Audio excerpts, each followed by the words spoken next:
My name is David Lopez, and I'm just an average office worker. My life is pretty mundane. I go back and forth between work and home every day without anything exciting to talk about. Initially, I had dreams of advancing in my career.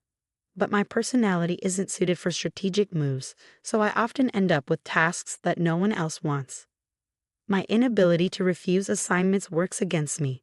Despite working hard, I remain a regular employee without any notable title. There was a time when I was much happier and smiled more. I married my girlfriend, whom I had been dating since I started working. We had a joyful marriage that motivated me to excel in my job. However, as the years passed, my wife became frustrated with my lack of results at work.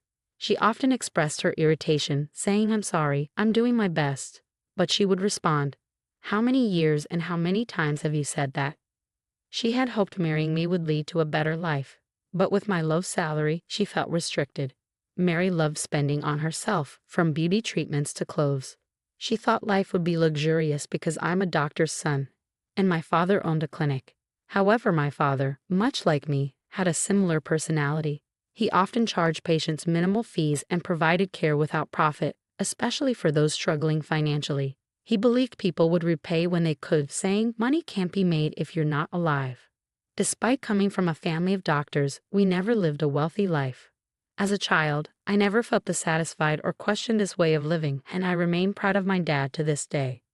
However, Mary decided to marry me assuming I came from a wealthy background, without knowing our true situation.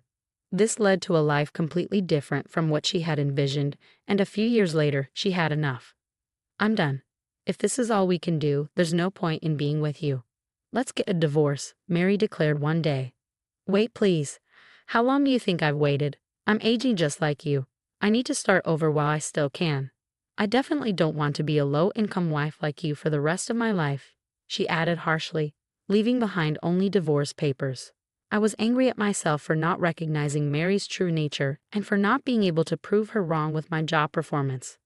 5 years passed, during which I threw myself into work to heal emotional wounds, but my lack of savvy kept me from excelling, leaving me a regular employee.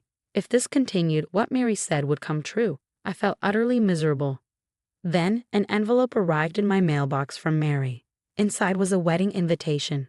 Mary, my ex-wife, whom I hadn't heard from in a long time, was remarrying someone else. Why would my ex-wife send me an invitation? I wondered, noticing the name of a familiar chapel on the postcard. This place, isn't it a super luxurious hotel?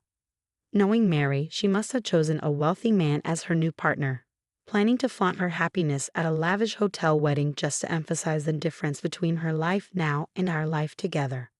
I demurred my attendance. I was the one who got dumped, I thought. But maybe from Mary's perspective, my lack of career success was an unexpected turn of events. After pondering for a while, I sighed deeply and stood up from my seat. This is the last time. I guess I'll just go. Despite knowing attending the wedding would hurt my pride, I decided to go anyway. Perhaps, despite everything, Mary had stayed by my side for several years, even if reluctantly. I could somewhat understand her desire to show me that she's fine and finally happy, as a form of revenge. To an outsider, she might appear kind-hearted. Nevertheless, I chose to attend her wedding. On the day of the wedding, the weather was perfect. I arrived a bit early and sat in the lounge, sipping coffee and staring out of the window. Since it was Mary's second wedding, I recognized a few of her friends whom I had met before. Unexpectedly, I overheard a conversation from the seat next to me. After all, Mary did an amazing job to get this wedding, didn't she? Yeah. It's in a luxury hotel this time. It's a step up from the first one. She used to complain that her first husband was a doctor's son, but when she lifted the lid, he was just an ordinary office worker without money. It's really unexpected, isn't it? Hearing them talk about me without realizing I was there, I felt a sharp pain in my heart. So Mary never truly liked me for who I was. I had realized that when we got divorced, but hearing it from someone else made it even harder. Before she divorced her first husband, she had already set her sights on her current husband. "Really well done, Mary. Well calculated," they said.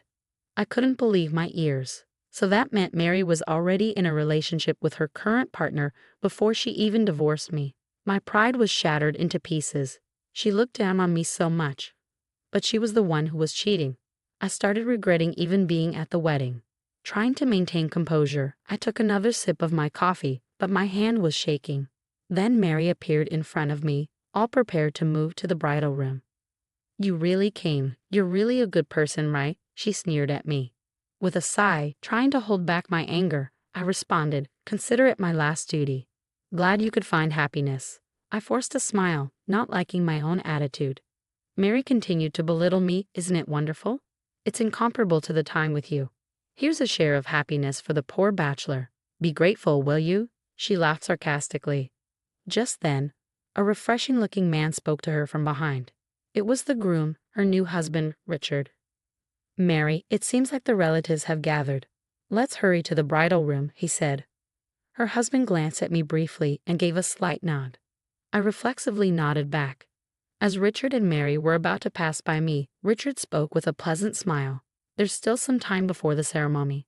Please make yourself comfortable." Just then, an older man following Richard, who I assumed was his father, approached me.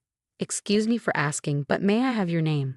Feeling uneasy under his serious gaze, I replied, "My name is David Lopez."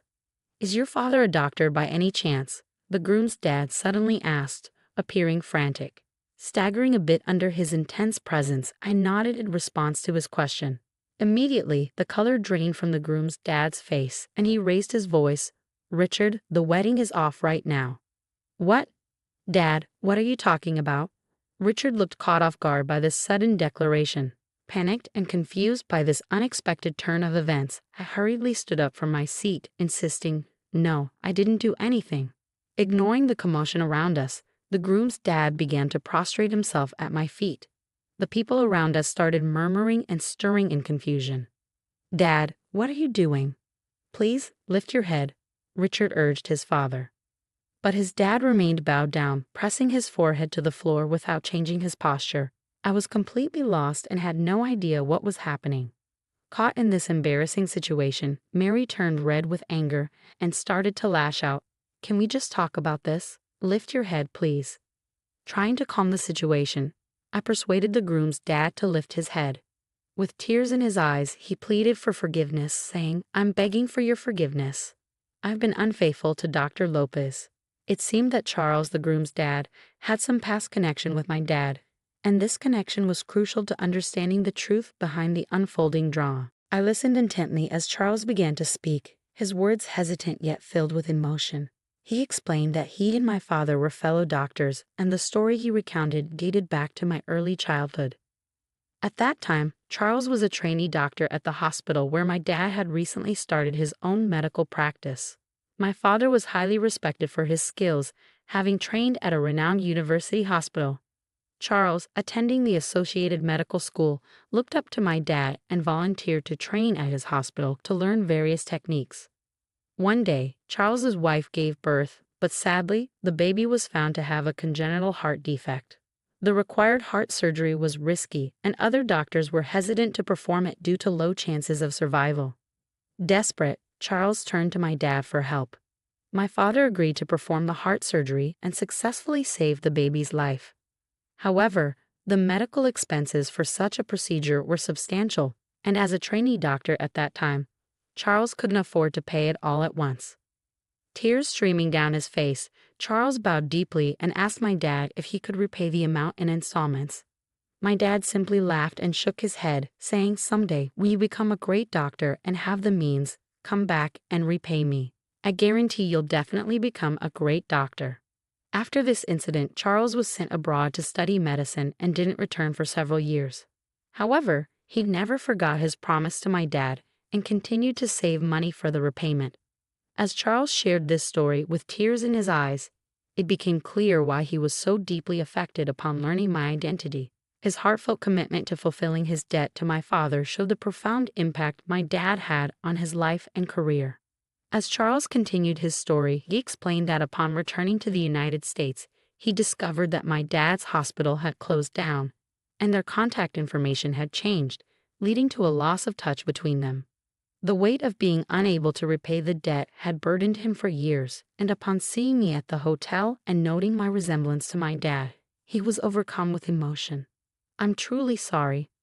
Please, I'm begging you, Let me meet your dad in person and apologize to him, Charles pleaded, his emotions intense.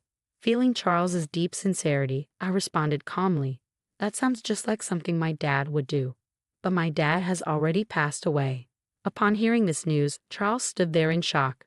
"No way, he passed away from cancer just like that, 3 years ago," he said, his voice filled with sorrow. He went on to describe how my dad had continued working tirelessly in various clinics until the end, always putting his patients first. Overwhelmed with emotion, Charles knelt on the floor, breaking down in tears. "Dad, this isn't the place," Richard the groom said, clearly affected by the revelation. "That scar on your chest, that's proof that Dr. Lopes saved your life," Charles explained to Richard, who seemed at a loss for words. "You're able to have a wedding ceremony and be here today, all thanks to Dr. Lopes," Charles continued, bowing to me again. "I want to repay all the kindness that I couldn't repay to your dad." In that moment, I gently lifted Charles's face and extended my hand to help him stand up. "Mr. Charles, I'm really happy just remembering my dad is enough for me," I assured him. "The life my dad saved is now able to celebrate such a wonderful day like today. Being able to connect with proof of my dad's existence brings me happiness, and I'm sure my dad would be happy too." As I expressed these feelings, Charles started crying loudly again, and there were cheers and applause from the onlookers. However, Mary was the only one glaring at me with fury. As the time for the ceremony drew near, it proceeded as scheduled. I had undergone an unexpected experience, and my wounded heart had transformed into feelings of pride and brightness. Afterward, Charles insisted on repaying the medical expenses and the kindness my dad had shown. I ended up receiving a substantial amount of money that he had saved for my dad. Furthermore, Charles's hospital began doing business with my company, significantly boosting my performance, and I finally got promoted. The kindness and compassion my dad had shown had come back to me in such a meaningful way. I cherished this happiness while recalling the serious look in my dad's eyes when he was working. As for Mary, although she was enjoying her second marriage, her husband eventually found out about her past relationship with me and realized that both her previous and current marriages were motivated by money. This led to another divorce for her. I heard about it through the grapevine, and it reminded me of the saying, "What goes around comes around." Like my dad, I live my life believing that even if something doesn't directly benefit me, it could still contribute to someone else's happiness. Today, seeing someone smile again assures me that my life is definitely heading in the right direction. The exchange was deeply emotional, bridging past debts with present gratitude and bringing closure to a chapter of unfinished business between Charles and my late father.